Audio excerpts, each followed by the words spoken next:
नमस्कार, मैं हूं आपके साथ निधि सिंह। रुक करते हैं बड़ी खबरों की ओर। अश्लील वीडियो के सहारे डरा धमका कर वैश्यवृत्ति कराने का आरोप गोसाईगंज थाना क्षेत्र में रहने वाली एक युवती ने लगाया है।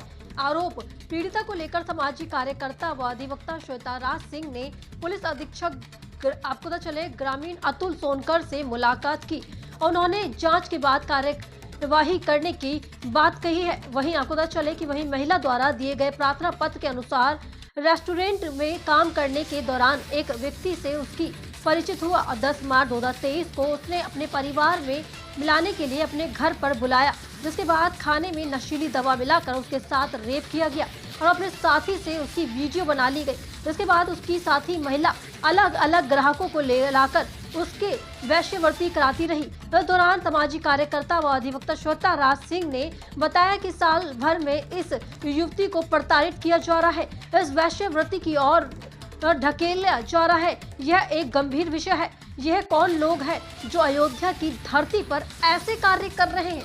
उन्होंने बताया कि पुलिस अधीक्षक ग्रामीण से मुलाकात हुई और जांच के बाद कार्यवाही के लिए कहा गया है। कि उन्होंने कहा कि अगर यहां से न्याय नहीं मिलता है तो न्यायालय का दरवाजा खटखटाएंगे।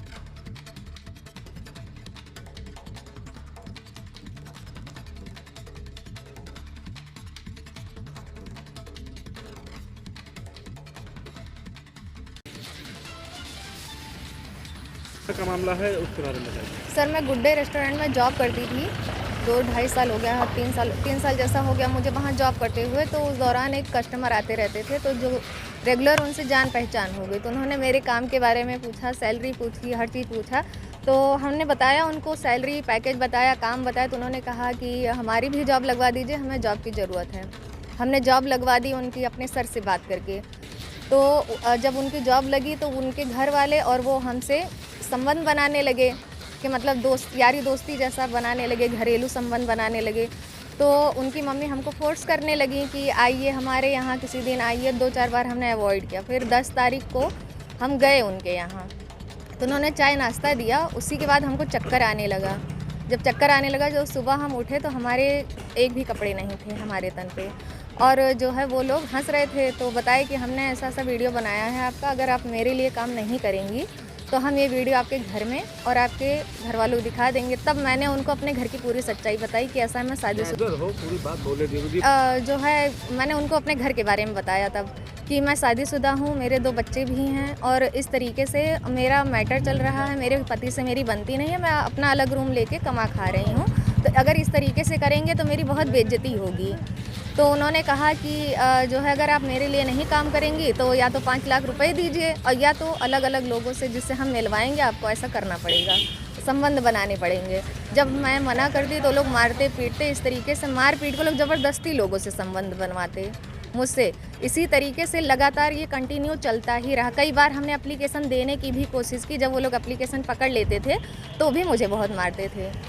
एक बार वो लोग कहीं गए हुए थे तो हमने जाके चुप्पे से नवीन वहाँ नगर कोतवाली में हमने दिया एप्लीकेशन। तो उन्होंने कहा नवीन मंडी पे जाके देना एप्लीकेशन। वहाँ गए, हमने जैसे दिया उसी के 20-30 मिनट बाद ये लोग मेरे रूम पर आए, मुझे जान से मारने की धमकी दी, मेरे साथ गलत काम भी किया और प्लस मेरा हाथ काट दिया, ये दिखाने के लिए कि मैंने ही आत्महत्या करने की कोशिश की। 2-3 दिन ये लोग मेरे रूम के बाहर ही बैठे रहे कि ये कहीं इस हाल में निकल के जा ना पाएँ।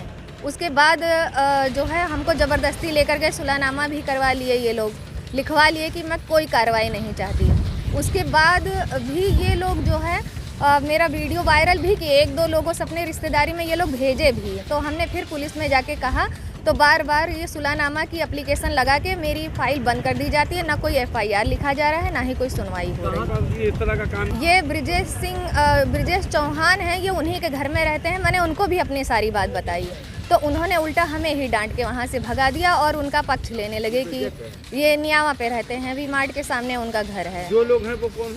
सर वो लोग शायद कोई रैकेट चलाते हैं और उनका क्या नाम? उनका नाम मोनिका श्रीवास्तव है और उस लड़के का नाम आयुष सिंह ठाकुर है। अभी आप किससे मिलने आई थी? अभी हम वरिष्ठ पुलिस अधीक्षक के यहाँ आए थे, जो कि कई बार हमने एप्लीकेशन दी भी है, उसमें सुनवाई नहीं हुई और बार बार हमको ब्लैकमेल किया जा रहा है, टॉर्चर किया जा रहा है। हम जॉब से निकलते हैं, वहाँ लोग खड़े रहते हैं, उन लोगों के द्वारा भेजे जाते हैं। तो हम परेशान होकर बार बार यहाँ आते हैं, बार बार एप्लीकेशन लगाते हैं, कोई सुनवाई नहीं होती। अभी आप क्या चाहते हैं? सर मैं कार्रवाई चाहती हूँ, क्योंकि जब तक कार्रवाई होगी नहीं ये सब बंद होगा नहीं, और ऐसे ही मैं ज़िंदगी भर परेशान होती रहूँगी। किसी दिन ये लोग मुझे मार के फेंक भी देंगे, क्योंकि एक बार इन लोगों ने मेरे गले में रस्सी भी लगा के मारने की कोशिश की, मेरे सर पर भी चोट आई।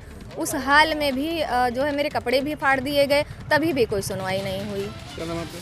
मेरा नाम प्रियंका। वरिष्ठ पुलिस अधीक्षक महोदय के यहाँ इनकी समस्या लेकर के आई थी। साल भर से ही प्रताड़ित करी जा रही हैं, इनको वेश्यावृत्ति में ढकेला गया है, इनके गलत वीडियोस बना करके उसके आधार पे इनको बार बार ब्लैकमेल किया गया। लेकिन इन लोगों ने जो भी इन्वॉल्व हैं इन लोग में, आयुष सिंह नाम का कोई लड़का है, मोनिका श्रीवास्तव, कोई श्वेता सिंह है, साक्षी सिंह है, कई लोग कई नाम ये बता रही हैं। तो ये देखिए बड़े गंभीर समस्या है। इस तरह के कौन वैश्य दरिंदे हैं जो इस प्रकार की हमारी अयोध्या जैसी पावन धरती पे ये सेक्स रैकेट चला रहे हैं, इन सबका भंडाफोड़ होना ही चाहिए। इस लड़की की हिम्मत की मैं दाद देती हूँ कि इसने इतनी हिम्मत करी कि सामने आकर के एप्लीकेशन दिया है। अब पुलिस से बस यही एक्सपेक्टेशन है कि साफ सुथरी जांच करके इन दोषियों के विरुद्ध कठोर से कठोर कार्रवाई करेंगे। अभी एसपीआरए साहब से मुलाकात हुई है, क्योंकि वरिष्ठ पुलिस अधीक्षक महोदय नहीं थे। यही उन्होंने कहा कि जांच हम करवा करके इसको 5-6 दिन के अंदर ही आपको हम वो देते हैं, इसका जवाब देंगे। ऐसा है ना कि प्रशासनिक कार्रवाई क्या है क्या नहीं है, ये आज इस पे मैं कोई जवाब नहीं दे सकती हूँ, इस पे मैं कुछ भी नहीं कह सकती हूँ। हाँ, मुझे ये मालूम है कि न्यायालय के दरवाजे हमेशा खुले हुए हैं और न्यायालय में किसी के साथ अन्याय नहीं होगा। तो यहाँ पे अगर सुनवाई नहीं होगी तो न्यायालय के तो द्वार खुले ही हैं, और ये हम सबको पता है कि अंतिम द्वार वही है और न्याय वहाँ से मिलेगा ही मिलेगा। तो अगर कोई सुनवाई नहीं होगी तो मैं न्यायालय का भी द्वार खटखटाऊंगी, इनके लिए इसको न्याय दिलाऊंगी।